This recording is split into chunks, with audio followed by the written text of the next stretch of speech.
పిల్లలకి స్కూల్ పాఠశాల అయితే పేరెంట్స్కి స్కూల్ పేరెంట్స్ శాల. నమస్తే సుధీర్ గారు. నమస్తే అండి. సుధీర్ గారు, పిల్లలు తమ ఫీలింగ్స్ని పెద్దవాళ్ళకి ఏదైనా చెప్పాలంటే ఎందుకు భయపడతారు? అది మంచైనా చెడైనా. మంచి అయితే కొంచెం ఓకే, ఏదన్నా చెప్పకూడదు వద్దు అనుకునే విషయాన్ని నిజంగా పేరెంట్స్కి చెప్తే వాళ్ళు కరెక్ట్ చేస్తారు. కానీ పిల్లలు భయపడిపోతారండి. తమ ఎమోషన్స్ తొందరగా పేరెంట్స్కి చెప్పుకోలేకపోతారు. ఎందుకని అంటారు? ఫస్ట్ మీరే చెప్పారు కదా, భయపడతారు అని. ఫస్ట్ దానికి సగం మంది ఆగిపోతారు. ఎందుకంటే చెప్తే వీళ్ళేమనుకుంటారో, వీళ్ళెక్కడ నన్ను తిడతారో, వీళ్ళేం బాధపడతారో అనే విషయాల్లో వీళ్ళెక్క ఎలా రియాక్ట్ అవుతారో అని ముందే వీళ్ళకి ఆలోచన ఉంది కాబట్టి దానికోసం చాలా మంది చెప్పడం మానేస్తారు. ఓకే.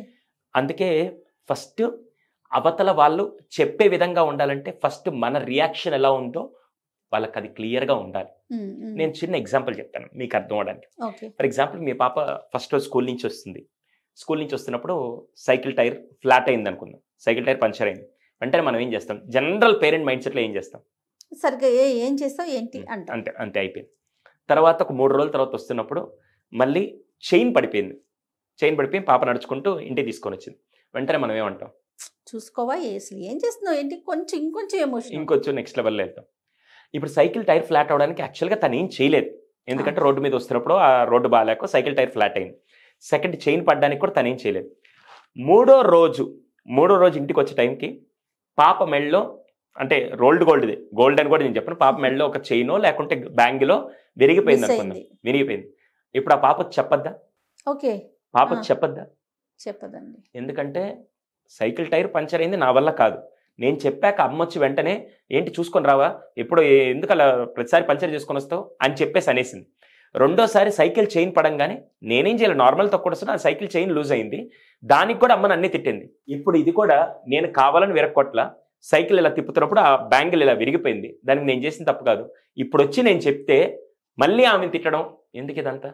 అందుకని బ్యాంగిల్ హైడ్ చేస్తే పోద్ది, ఎప్పుడైనా తెలిస్తే అప్పుడు చూసుకుందాం అని చెప్పి, ఎక్కడ నన్ను రాంగ్గా జడ్జ్ చేస్తారో, ఎక్కడ నన్ను తిడతారో, ఎక్కడ మళ్ళీ వీళ్ళు బాధపడతారు, ఎక్కడ నా మీద మళ్ళీ ఆ లెక్చర్లంతా ఎందుకని చెప్పి వీళ్ళు దాన్ని హైడ్ చేస్తూ వీళ్ళ ఫీలింగ్స్ అన్ని ఇన్సైడ్లో పెట్టేసుకొని అలా ఉండిపోతున్నారు.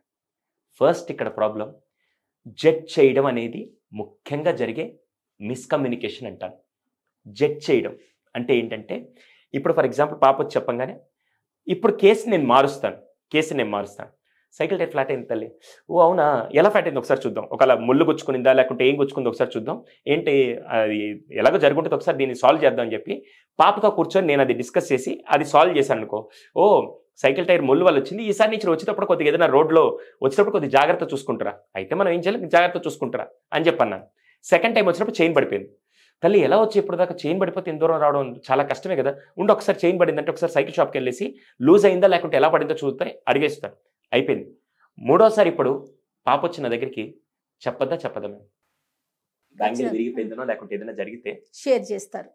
ఇప్పుడు ఇక్కడ ఏం చేస్తున్నానంటే, నేను ఏం చెప్పాలనుకున్నానంటే, సైకిల్లో వచ్చేటప్పుడు జాగ్రత్తగా రా తల్లి, సైకిల్ టైర్ ఫ్లాట్ అవుతుందంటే రోడ్డు మీద ముల్లో లేకుంటే సంథింగ్ గతుకుల రోడ్లో వచ్చినప్పుడు జాగ్రత్తగా రా నేను చెప్పాలి. ఇప్పుడు నేను ఆ పాపకు ఆ మెసేజ్ కన్వే చేశాను కదా, కన్వే చేశాను. సెకండ్ది, చైన్ పడిపోయినప్పుడు నిజంగా ఒకవేళ సైకిల్ షాప్కి వెళ్ళినప్పుడు ఆయన ఫాస్ట్గా తొక్కడం వల్ల చైన్ పడిందని అనుకో, తల్లి ఓ ఇది ఫాస్ట్గా వచ్చావంట, సో ఈసారి జాగ్రత్తగా రా తల్లి అని చెప్పి నేను వదిలేశాను, ఆగింది. థర్డ్ టైం బ్యాంగిల్ పోయినప్పుడు చేతికి ఏం కాలేదు కదా, ఓకే నెక్స్ట్ టైం నుంచి ఇంకేమన్నా రబ్బర్ది కానీ లేకుంటే అలా వేసుకెళ్ళి మళ్ళీ గాజుది నువ్వు సైకిల్ తీసుకున్నప్పుడు ఎప్పుడైనా తగలదేమో కొద్దిగా చూసుకో, జాగ్రత్తగా ఉండు. ఇప్పుడు ఏమవుతుంది? సో ప్రతిదీ మనకి షేర్ చేస్తారంటారు. నేనేమంటానంటే, అంటే అసలు ఒక్కసారి కూడా, అంటే కొన్ని సందర్భాల్లో కూడా వాళ్ళని గదమాయించడానికి అవకాశం లేదా అండి? మ్యామ్ గదమాయించడం వేరు. ఇక్కడ ఏమవుతుందంటే, ఇప్పుడు నేనే మీ హస్బెండ్కి వెళ్దాం మ్యామ్, ఒక హస్బెండ్ వైఫ్ రిలేషన్షిప్ లో మాట్లాడుకున్నా కూడా వాళ్ళు ఎప్పుడు అన్ని షేర్ చేస్తారు.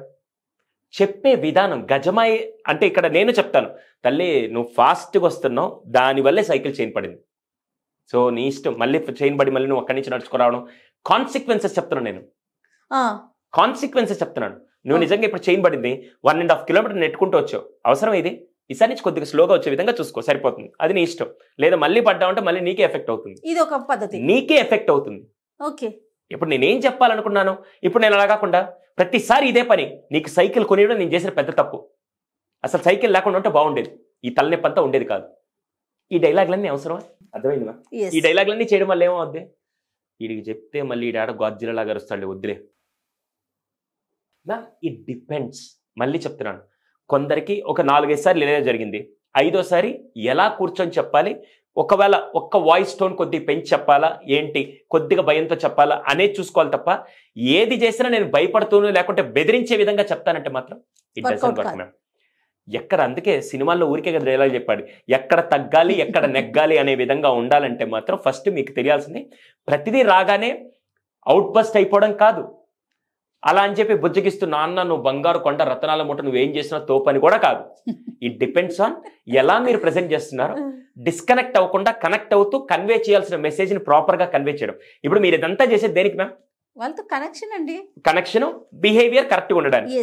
ఇప్పుడు ఇది నేనేం చేస్తున్నాను, నేను వాడు చేసిన తప్పుని వాళ్ళకి చూపిస్తూ అట్ ద సేమ్ టైం ఇలా నెక్స్ట్ జరిగితే ఇవన్నీ కాన్సిక్వెన్స్ ఉంటాయని చెప్పి వదిలేస్తున్నాను. నేను గంటల క్లాసులు పీకట్లేదు, గంటలు ఏదో దీని మీదే పెట్టి వాళ్ళని తొక్కట్లేదు. ఇలా చేయకుండా దాన్ని ప్రాపర్గా బ్యాలెన్స్ చేస్తూ నేను ప్రజెంట్ చేస్తున్నాను. అర్థమైంది? డాక్టర్ దగ్గరికి వెళ్ళినప్పుడు కూడా ఫర్ ఎగ్జాంపుల్ ఏదో తిని ఫుడ్ పాయిజన్తో వచ్చాడు అనుకోండి, అప్పుడు ఆ డాక్టర్ నన్ను ఈసారి నుంచి ఇది చూసుకో, మామూలుగా నువ్వైతే హెల్తీగానే ఉన్నావు, నువ్వు అనవసరంగా హోటల్కి వెళ్ళి ఫుడ్ తిన్నావు కాబట్టి ఇలా జరిగింది, కొద్దిగా జాగ్రత్తగా ఉండి అని చెప్తే నెక్స్ట్ టైం ఆ పేషెంట్ ఎవరి దగ్గరికి వస్తారు మ్యామ్? ఆ డాక్టర్ దగ్గరికి వస్తాడు. రాగానే ఇలాంటి పనికిమాలన్నీ తిని నా దగ్గరికి వస్తారబ్బా, ఎందుకు ఇవన్నీ మీరు తిని అనవసర రోగాలు తెచ్చుకుంటారు తప్ప తినకపోతే చచ్చిపోతాను నువ్వేమన్నా అని అన్నాడు అనుకో, ఊరే డబ్బులు కట్టించి మరి ఇడిదా తీర్చుకోవాలా, వద్దు నేను రానుపో ఇంకోసారి అని చెప్పి వెళ్ళిపోతాడు. అంటే ఇప్పుడు కన్వే చేయాల్సిన మెసేజ్ ఏ విధంగా కన్వే చేస్తున్నా అనే దాని మీదే కనెక్షన్ బిల్డ్ అవుతుంది మ్యామ్. దానివల్లే ఫియర్ ఆఫ్ జడ్జిమెంట్ అవ్వచ్చు, ఫియర్ ఆఫ్ పనిష్మెంట్ అవ్వచ్చు, ఇవన్నీ కూడా అక్కడే బిల్డ్ అవుతాయి. నేను చెప్పేది ఏంటంటే దయచేసి మీరు కన్వే చేయాల్సిన మెసేజ్, దాని తర్వాత మీరు ఏ బిహేవియర్ అయితే ఎక్స్పెక్ట్ చేస్తున్నారో దానికి తగ్గట్టుగా చేయండి తప్ప మీరు ఇలా చేయాలి ఇలా గట్టిగా చేయాలని మీ మైండ్లో ఫిక్స్ అయిపోయి వెళ్ళిపోతే మాత్రం అప్పుడు అది జరగట్లేదు, ఇంకా నెగిటివ్ కాన్సిక్వెన్స్ మీరు ఫేస్ చేయాల్సి వస్తుంది. అది ఒక్కసారి ఆలోచిస్తే సరిపోతుంది. ఓకే, ఇలాంటి విషయాలన్నీ కూడా మనం పేరెంట్స్ హాల్లో డిస్కస్ చేస్తారండి మ్యామ్. 200% ప్రతి ఒక్కటి పేరెంట్కి. ఇక్కడ చాలా మంది అంటే స్ట్రిక్ట్గా ఉండాలి, కొంతమంది అంటే లూజ్గా ఉండాలి, కొంతమంది అంటే అసలు వాడిని ఏమనకూడదు, నెత్తి మీద పెట్టుకొని పూజ చేసుకోవాలి, ఇలాంటివన్నీ ఉంటాయి. నేనేమంటానంటే కిడ్ మైండ్ సెట్కి తగ్గట్టుగా మీకు 4-5 విధాలు తెలుసుండాలి. తెలుసున్న దాంతో దానికి తగ్గట్టుగా ఆ అబ్బాయి మైండ్ సెట్ దగ్గర మీరు ఎలా కనెక్ట్ అవ్వాలో మేము చెప్తాం. రైట్. అప్పుడు ఏమవుతుందంటే వర్క్ ఈజీ అవుతుంది. ఇప్పుడు కొంతమంది కొద్దిగా